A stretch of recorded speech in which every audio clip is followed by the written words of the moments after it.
நிம்மதி property management. Contact 7667008999. நலம் தரும் நல்லார் சித்த மருத்துவமனை.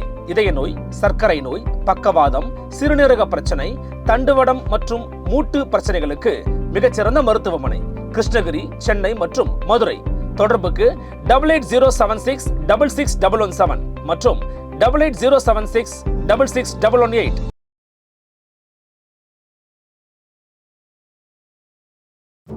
ஜனநாயகத்தில் அரசியல்தான் இன்றைக்கு அனைத்தையும் முடிவு செய்யக்கூடிய ஒரு நிலையில் இருக்கிறது. இன்றைக்கு எனக்கு முன்பு பேசிய கம்ரேட் பிரின்ஸ் கஜேந்திரபாபு அவர்கள் கூறினார்கள், இந்திய அரசியலமைப்பு சட்டத்தினுடைய அடிநாதம், கரு, ஆங்கிலத்தில் சொல்ல போல்கிராம் என்று சொல்வார், அதனுடைய அடிநாதமே கிரியேட்டிங் எ ஃபேர் சொசைட்டி, சமத்துவமான ஒரு சமூகம், காஸ்ட்லெஸ் சொசைட்டி. இங்கு நடக்கக்கூடிய வன்கொடுமை, ஜாதி ரீதியான அல்லது ஒடுக்கப்பட்ட பட்டியலின மக்கள் மீது நடத்தப்படுகின்ற வன்கொடுமைகள் சட்ட ஒழுங்கு பிரச்சனை அல்ல. இவை அனைத்தும் அரசியல் பிரச்சனை. அரசியல் பிரச்சனைக்கு அரசியல்தான் தீர்வு. எந்த அரசியல் கட்சி அதிகாரத்தில் இருக்கிறதோ அல்லது எந்த அரசியல் கட்சி அதற்கு எதிராக இருக்கிறது, இவை ரெண்டும் தூண்கள். எதிர்கட்சி என்பது one of the pillar of democracy. இன்றைக்கு எதிர்கட்சிகள் அந்த தூணாக செயல்படுகிறதா? இல்லை. சர்வீஸில் ஆன் சர்வீஸில் இருக்கக்கூடிய விஷ்ணுபிரியா என்ற ஒரு டிஎஸ்பி, அவர் மர்மமாக இறக்கிறார். ஆனால் சர்வீஸில் ஆன் சர்வீஸில் இருக்கக்கூடிய ஒரு போலீஸ் அதிகாரி இறந்த பிறகு இங்கு இருக்கக்கூடிய அரசியல் கட்சிகளுடைய நிலைப்பாடு என்ன? ஆளும் கட்சியும் எதிர்கட்சியும் செய்த செயல்பாடு என்ன? எந்த விதமான வெக்கம், மானம், சூடு, சொரணையற்று நான் போய் என்னுடைய ஜாதி கட்சியில் அல்லது என்னுடைய ஜாதி சங்கத்தில் கலந்து கொள்வேன். ஜாதி ஒழிப்புக்கான திட்டங்கள் இங்கு இல்லை, இந்திய அளவிலேயே இல்லை. இங்கு நடந்தது எல்லாம் தமிழகத்தில் ஆகட்டும் அல்லது பெரும்பாலுமான மற்ற மாநிலங்களிலாகட்டும் நடந்தது என்னவென்றால் பிராமண எதிர்ப்பு அரசியல், ஜாதி எதிர்ப்பு அரசியல் இனிமேல் தான் தொடங்க வேண்டி இருக்கிறது. Annihilation of cost.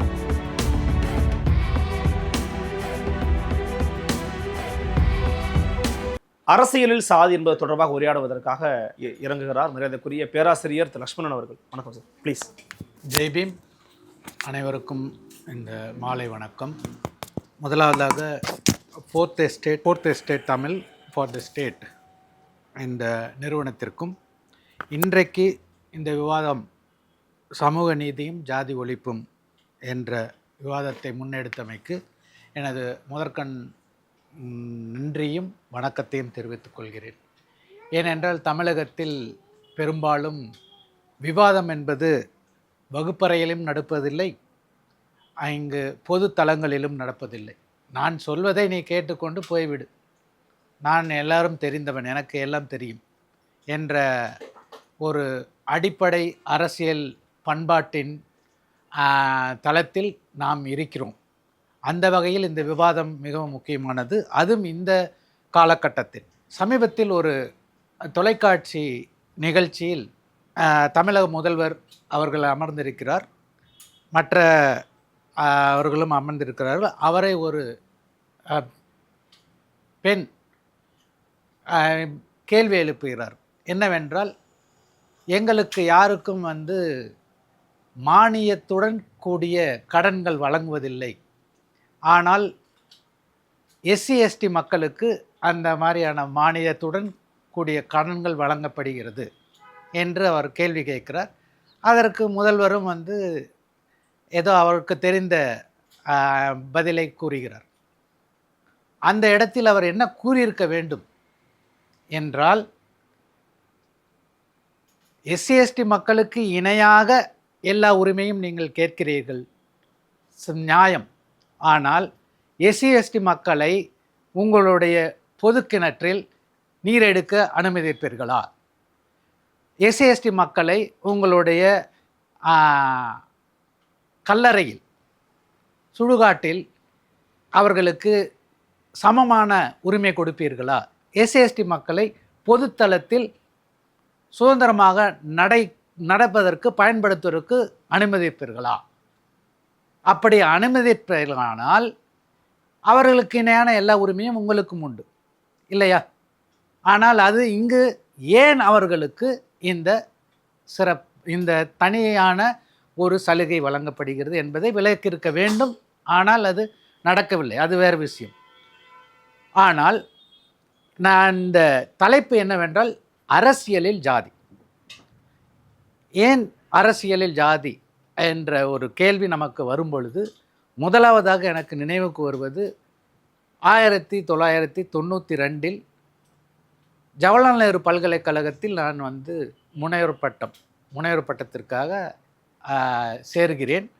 அப்பொழுது அங்கு இருக்கக்கூடிய மாணவர் மன்றம், ஜவஹர்லால் நேரு பல்கலைக்கழகத்தில் இருக்கக்கூடிய அது ஜவஹர்லால் நேரு பல்கலைக்கழகம் மாணவ அரசியலுக்கு இந்திய அளவில் மட்டுமல்ல உலக அளவிலே மிக சிறப்பு வாய்ந்த ஒரு அரசியல் சார்ந்த ஒரு மாணவர் அமைப்பு, அரசியல் சார்ந்த ஒரு பல்கலைக்கழகம். அந்த பல்கலைக்கழகத்தில் ஒரு ஸ்லோகன், அது என்னவென்றால், politics decide your future, decide your politics what it should be. அரசியல் தான் உன் எதிர்காலத்தை தீர்மானிக்கிறது, உன் அரசியலை தீர்மானிக்க வேண்டியது உன்னுடைய நிலைமை. அது எந்த அரசியல் என்பதுதான் கேள்வி. அந்த அரசியலை நீ தீர்மானி என்பது. நாம் தீர்மானித்து இருக்கிறோமா என்பது கேள்வி. ஏனென்றால் ஜனநாயகத்தில் அரசியல்தான் இன்றைக்கு அனைத்தையும் முடிவு செய்யக்கூடிய ஒரு நிலையில் இருக்கிறது. இன்றைக்கு எனக்கு முன்பு பேசிய கம்ரேட் பிரின்ஸ் கஜனபாபு அவர்கள் கூறினார்கள், இந்திய அரசியலமைப்பு சட்டத்தினுடைய அடிநாதம், கரு, ஆங்கிலத்தில் சொல்ல போல்கிராம் என்று சொல்வார்கள், அதனுடைய அடிநாதமே கிரியேட்டிங் எ ஃபேர் சொசைட்டி, சமத்துவமான ஒரு சமூகம், காஸ்ட்லெஸ் சொசைட்டி, ஒரு ஜாதி பாகுபாடு அற்ற சமத்துவமான ஒரு நாட்டை உருவாக்குவதற்கான அந்த அமைப்பு தான் இந்திய அரசியலமைப்பு சட்டம். அது ஒரு ஆவல், இந்த நாட்டை உருவாக்குவதற்கான ஒரு கற்பனை, ஒரு ஆவல். அந்த ஆவலை நாம் அடைவதற்கான ஒவ்வொரு நிலையிலும் நமக்கு கொடுக்கப்பட்டிருக்கின்ற செயல் திட்டங்கள். இந்த செயல் திட்டங்களை நான் ஏற்கனவே சொன்ன அரசியல்தான் நம் எதிர்காலத்தை தீர்மானிக்கிறது. இங்கு அரசியல் என்பது தேர்தல் அரசியல் மட்டுமல்ல, ஆனால் தேர்தல் அரசியலுடன் கூடிய அரசியல் கட்சிகள் முக்கியமான பங்கு வகிக்கிறது. இன்றைக்கு நான் தொடர்ந்து மிகப்பெரிய அளவில் அல்லது தொடர்ந்து பயணிக்கக்கூடிய இந்த சமூகத்தில் நடக்கக்கூடிய ஜாதி ரீதியான அல்லது ஜாதி சார்ந்த வன்கொடுமைகளை சார்ந்த அதை நிறுத்துவதற்கு, அதை தடை செய்வதற்கு அல்லது குறைப்பதற்கான வழிமுறைகள் என்னவென்று பார்க்கும் பொழுது இது ஒரு சட்ட ஒழுங்கு பிரச்சனை அல்ல. இங்கு நடக்கக்கூடிய வன்கொடுமை ஜாதி ரீதியான அல்லது ஒடுக்கப்பட்ட பட்டியலின மக்கள் மீது நடத்தப்படுகின்ற வன்கொடுமைகள் சட்ட ஒழுங்கு பிரச்சனை அல்ல. இவை அனைத்தும் அரசியல் பிரச்சனை. அரசியல் பிரச்சனைக்கு அரசியல்தான் தீர்வு. இந்த அரசியல் யாரிடம் இருக்கிறது? ஜனநாயக நாட்டில் அரசியல் கட்சிகளிடம் இருக்கிறது. ஆனால் இன்றைக்கு அரசியல் கட்சிகளிடம் ஜாதி ஒழிப்புக்கான அல்லது அனிகிலேஷன் ஆஃப் காஸ்ட் என்று சொல்லக்கூடிய பாபா சாஹேப் அம்பேத்கருடைய மொழியில் அனிகிலேஷன் ஆஃப் காஸ்ட் என்று சொல்லக்கூடிய இந்த செயலுக்கு நம்மிடம் வரைவு இருக்கிறதா? அரசியல் கட்சியிடம் வரைவு இருக்கிறா? ஒரு செயல் திட்டம் இருக்கிறதா என்றால் இல்லை. எல்லா அரசியல் கட்சி தலைவர்களும் ஏதோ ஒரு காரணத்திற்காக அல்லது ஏதோ ஒரு அரசியல் காரணத்திற்காக அல்லது சுய நலத்திற்காக தான் சார்ந்த ஜாதியை அல்லது தனக்கு அடுத்த நிலையில் இருக்கக்கூடிய ஜாதி குழுவை தன்னுடன் சேர்த்து கொண்டு இங்கு ஒரு ஜாதியை கட்டமைக்கிறார்கள். இன்றைக்கு இருக்கக்கூடிய இந்த ஜனநாயக நாள் தேர்தல் நெருங்குகிறது. நீங்கள் எல்லாருக்கும் நன்றாக வெளிப்படையாக தெரியும் என்னவென்றால், எப்படி ஒரு தொகுதி எம்எல்ஏ தொகுதியாக இருந்தாலும் சரி அல்லது எம்பி தொகுதியாக இருந்தால் யாருக்கு அந்த தொகுதியில் சீட்டு கொடுப்பது? எதை வைத்து கொடுக்கிறார்கள்? ஒன்று, முதலாக பணம் அல்ல, ஃபஸ்ட்டு ஃபார்மோஸ்ட் அப்படின்னு சொல்லுவாங்க. முதல் அண்ட் கடைசியமாக பார்க்கக்கூடிய ஒரு காரணி என்னவென்றால் ஜாதி. இந்த தொகுதியில் எந்த ஜாதி அதிக அளவில் இருக்கிறது, எந்த ஜாதியினுடைய தலைவர் அங்கு பிரசித்தி பெற்றிருக்கிறார், எந்த ஜாதி தலைவருக்கு அங்கு எந்த கட்சியில் அதிகம் இருக்கு, அவர்களுக்கு இடம் கொடுப்பது. எப்படி ஜாதி ஒழியும்? ஏன் இந்த ஜாதி ஒரு ஜாதியில் எக்ஸ், இந்த தொகுதி எக்ஸ், இந்த எக்ஸ் தொகுதியில் ஒய் வந்து அது யாருன்னு தெரியாது, அவர் கண்டெஸ்ட் பண்ணால் எல்லாமே வந்து ஒய் ஜாதியை எக்ஸ் தொகுதியில் கண்டெஸ்ட் பண்ணால் எல்லா கட்சிகளும் செய்தால் அங்கு வந்து எல்லாரும் ஓட்டு போட்டு தான் ஆகணும். ஆனால் அதை செய்வதற்கு இங்கு செயல் திட்டம் இல்லை. அரசியல் கட்சிகள் தொடர்ந்து அவர்களுடைய சுயநலத்திற்காகவும் அவர்களுடைய இயலாமையினாலும் தொடர்ந்து எளிமையான, அதாவது ஒரு சிக்கலான ஒரு பிரச்சனைக்கு, ஜாதி என்பது சிக்கலான பிரச்சனை, மிகவும் ஆங்கிலத்தில் சொல்ல வேண்டாம், very complex and complicated problem. ஜாதி என்பது ரொம்ப ஈஸியான பிரச்சனையே இல்லை, அது காம்ப்ளிகேட்டட். அதாவது பாபா சாஹேப் அம்பேத்கர் கூறுவார், கிரேடட் இன்இக்வாலிட்டி.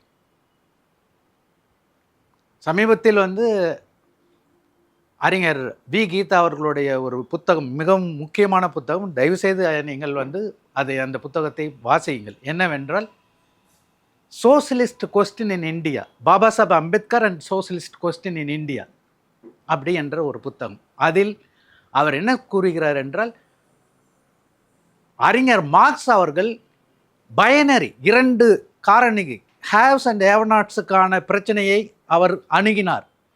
ஆனால் பாபா சாஹேப் அம்பேத்கர் மார்க்ஸை உள்வாங்கி இந்த நாட்டிற்கு, இந்த சமூகத்திற்கு அதை முழுமையாக தொடர்புபடுத்துகிறார். அதுதான் graded inequality.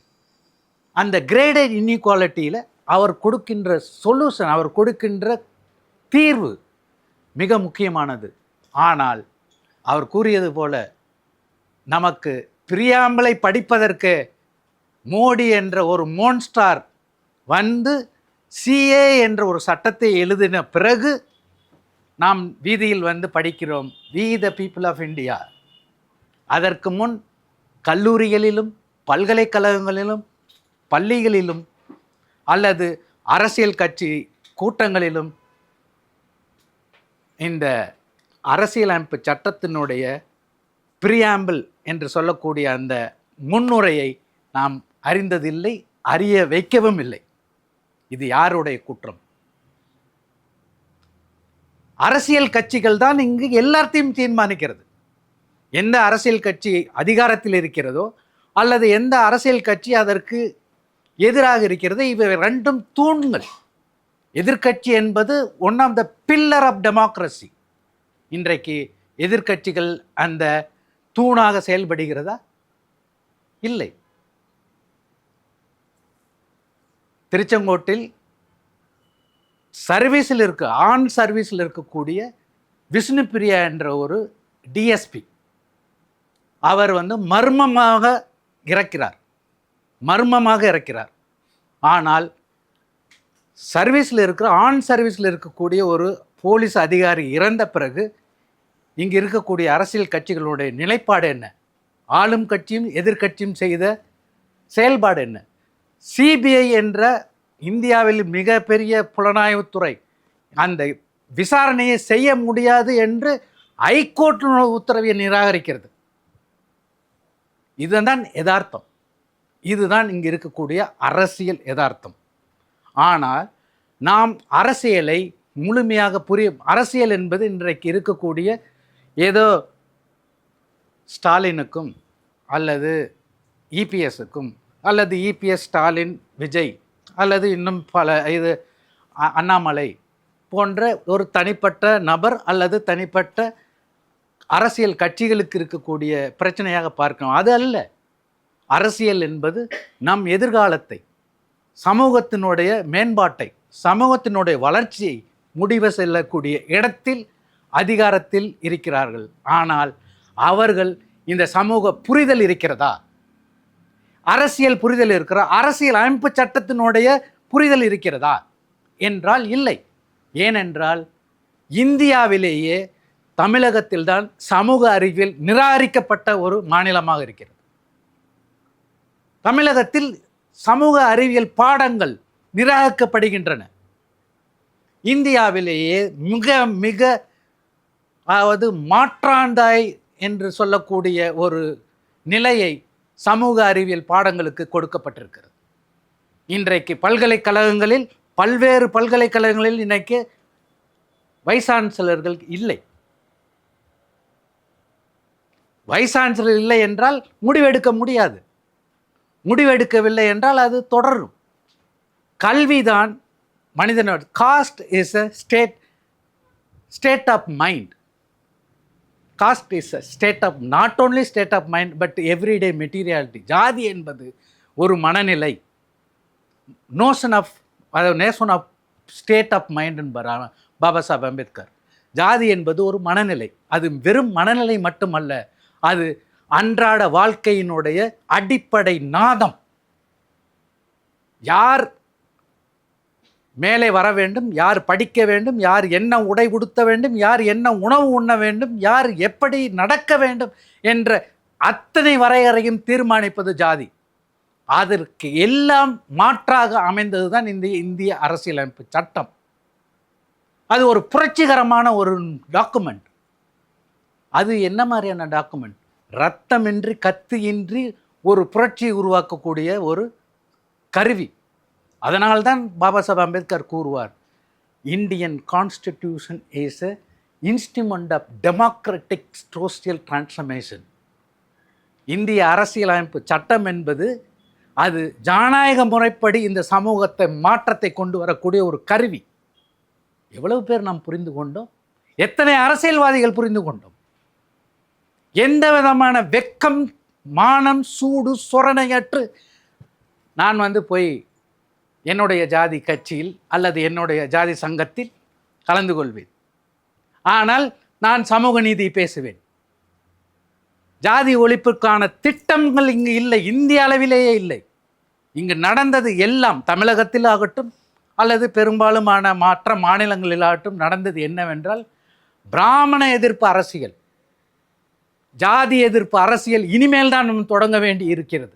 Annihilation of caste never been initiated except Ayodhidasar and others in the early stage of politics. நீங்கள் வடநாட்டில் பார்த்தீங்கன்னா, மகாராஷ்டிராவில் பார்த்தீங்கன்னா ஜோதிராவ் பூலே அவர்களெல்லாம் விசனரிகள். அவர்களெல்லாம் மிகப்பெரிய எதிர்காலத்தை முன்கூட்டியே திட்டமிட்டவர்கள். எதிர்கால சமூகம் இப்படி தான் இருக்க வேண்டும், இதற்கு இதுதான் செய்ய வேண்டும் என்று ஏற்கனவே வரையறுத்து கொடுத்து விட்டார்கள். ஆனால் எத்தனை கல்லூரிகளில், எத்தனை பாடத்திட்டங்களில் ஜோதிராவ் பூலே இருக்கிறார். ஆகையினால் அரசியலில் இன்றைக்கு ஜாதி மலிங்கி கிடைக்கிறது, அதிகாரத்தில் கிடைக்கிறது. இன்றைக்கு நான் இறுதியாக சமீபத்தில் நடந்த 4 நெறியில் 2 இரட்டை கொலை நடந்தது. இருவரும் அப்பாவிகள். ஒருவர் டிசேபிள்டு என்று சொல்லக்கூடிய டிஃப்ரெண்ட்லி ஏபிள்டு, நடக்க முடியாது. இன்னொருவர் ஒரிசாவிலிருந்து வந்த புலம்பெயர் தொழிலாளி. அவர்களை ஆன் த ஸ்பாட்டில் 2 ஒரு 9 குடிகாரர்கள், ஜாதி வெறி பிடித்த குடிகாரர்கள் அதே இடத்தில் வெட்டி சாய்க்கிறார்கள். அதிகாரமும் ஆட்சியும் மௌனம் சாதிக்கிறது. அங்கே இருக்கக்கூடிய அதிகாரி கலெக்டர் கேட்குறேன், அவருக்கு டிசேபிள்டா? எங்களுக்கு தெரியாது. என்டையர் வேர்ல்டு நோஸ், இந்த உலகம் அனைத்துக்கும் தெரியும் அவர் டிசேபிள் என்று. இந்த உலகம் அனைத்துக்கும் தெரியும் அவர் புலம்பெயர்ந்த ஒரு தொழிலாளி என்று. ஆனால் அங்கே இருக்கக்கூடிய கலெக்டருக்கு தெரியவில்லை, மாவட்ட ஆட்சியாளருக்கு தெரியவில்லை. அந்த டிசேபிள்டு அதிகாரி என்று சொல்லுகிற மாவட்டத்தில் இருக்கக்கூடிய அதிகாரி எனக்கு தெரியாது என்கிறார். அதே அதிகாரி அடுத்த நாள் கூறுகிறார், அவர் 25 சர்டிஃபிகேட் இல்லை என்கிறார். அவர்கிட்ட சர்டிஃபிகேட் இல்லை, அப்படிங்க. சரி, சர்டிஃபிகேட் இல்லை, கொடுக்காது வாங்காது அவருடைய தவறு அல்லது உங்களுடைய தவறாக இருக்கலாம். அடுத்த சென்டென்ஸ் சொல்கிறாரு, அவர் 25% தான் இருக்குது அப்படிங்கிறார். 25% எவன் சர்டிஃபை பண்ணது? இதுதான், இது எங்கேருந்து வருகிறது? ஒருவருக்கு, ஒரு கொலைகாரர் கும்பலுக்கு நீ முகமூடி போட்டு ராஜ மரியாதை செய்கிறாய். இன்னொரு இடத்தில் ஆகாஷ் என்ற ஒரு குற்றவாளியாக கருதப்படுகிறவரை காவல்துறை எடுத்து அடித்து நொறுக்கி கொலை செய்கிறேன். எப்படி நடந்தது இது? ஏன் நடக்கிறது? அதிகாரம் எங்கே இருக்கிறது? அரசியல் என்ன பண்ணி கொண்டிருக்கிறது? என்றைக்கு அரசியல் கட்சிகள் தங்களை ஜாதி ரீதியான புரிதலை, அதைத்தான் இவங்க டாக்டர் சிவகாமி அவர்கள், அவர் செயலாளராக இருக்கும் பொழுது மிக நுணுக்கமான ஒரு செயல் திட்டத்தை கொடுத்தார். சென்சிட்டைசிங் பியூரோக்ரசி, சென்சிட்டைசிங் அரசியல் அதிகாரிகளை ஜாதி ரீதியான புரிதலை உருவாக்குவது. ஆனால் ஏதோ ஒரு காரணத்தால் அது நிறுத்தப்பட்டு விட்டது. ஆனால் இன்றைக்கு தேவை, நாம் நம்மளை சென்சிட்டைஸ் செய்யக்கூடிய நிலையில் இருக்கிறோம். அரசியல் கட்சிகள் தங்களை ஜாதி ரீதியான சென்சிட்டைசேஷன் ப்ரோக்ராம் அவசியம். ஒவ்வொரு அரசியல் கட்சியும் ஜாதி ஒழிப்புக்கான செயல் திட்டத்தை கட்சிக்குள் வகுக்க வேண்டும் என்று கூறி, வாய்ப்புக்கு நன்றி கூறி விடைபெறுகிறேன். நன்றி. ஜெய் பீம்.